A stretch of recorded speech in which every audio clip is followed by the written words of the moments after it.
Hi friends, అందరూ నమస్తే. Arun at the rate of YouTube channel స్వాగతం. నేను మీ కేఎస్ వరప్రసాద్ను.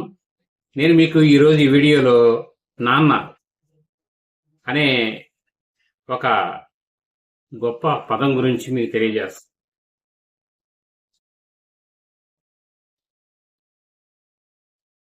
పిల్లల్ని నవమాసాలు మోసి అమ్మ గొప్పతనం ఒకవైపు అయితే ఆ సంతానాన్ని అమ్మతో సహా జీవితాంతం మోసే వ్యక్తి తండ్రి. ఏ వ్యక్తి అయినా ఒక వ్యక్తి ఒక బస్తా బరువు అనేది మోస్తాడు అనుకోండి, ఆ బస్తా బరువు అందరూ మోయలేరు, కానీ కొంతమంది మోస్తారు. మోసినప్పుడు ఆ వ్యక్తి ఎంతసేపు మోస్తాడు? 10 నిమిషాలు, పావు గంట, అరగంట మోయగలుగుతాడు. కంటిన్యూషన్. భుజాన్ని వేసుకుని కింద వేసేయమంటే వేసేస్తాడు. కానీ తండ్రి అనేవాడు కుటుంబాన్ని అనే భారాన్ని, బరువుని భుజాల మీద ఎత్తుకొని జీవితకాలం నడిపించే వ్యక్తి తండ్రి. అది ప్రతి ఒక్కరూ వెనక్కి తిరిగి ఆలోచించుకోవాలి. ఒక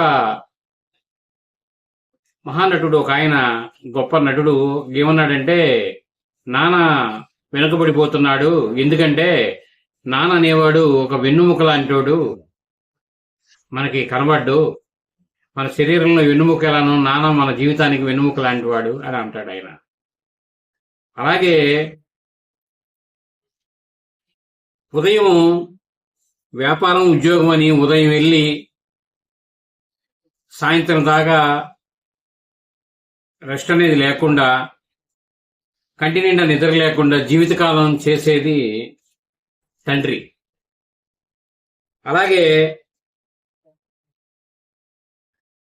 కన్నతల్లి లేకపోతే ఎవరినైనా అమ్మ అని పిలవచ్చు. ఆ మమకారాన్ని మనం పొందవచ్చు అమ్మ అని పిలిచి. కానీ నాన్న అనే పిలుపు దూరం అయితే తిరిగి రాదు. అది మనకి రక్తం పంచిన తండ్రి ఒక్కరికే సొంతం. తండ్రి గొప్పతనం అక్కడే ఉంటుంది. అలాగే ఒక వ్యక్తి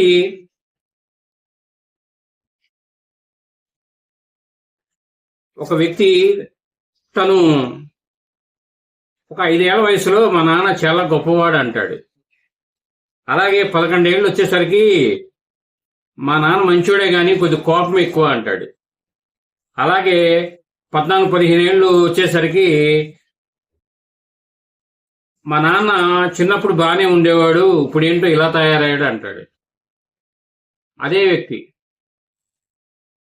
తర్వాత 18 ఏళ్ళు వచ్చేసరికి ఆ వ్యక్తి మా నాన్న ప్రతిదీ గుచ్చుకుచ్చి అడుగుతున్నాడు, ఈయనతో నా వల్ల అవదు అంటాడు. అటువంటి అదే వ్యక్తి తను వివాహమై పెళ్ళైన తర్వాత ఒక 40 ఏళ్ళు వచ్చిన తర్వాత ఆ రోజున మా నాన్న చేసిన కష్టం ఏంటి, గొప్పతనం ఏంటి అనేది వారికి తెలుస్తుంది, ఎంత కష్టపడ్డాడు అనేది. అలాగే నాన్న అనే వ్యక్తికి తను కుటుంబం కోసం కష్టపడడం తెప్పించి తన స్వార్థం అనేది తెలియదు. తన కోసం ఏమి దాచుకోడు.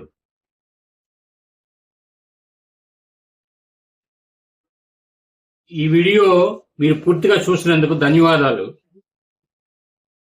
మేము మరిన్ని వీడియోలు చేయడం కోసం లైక్ చేయండి, షేర్ చేయండి, తప్పకుండా సబ్స్క్రైబ్ చేసుకోండి. Thank you.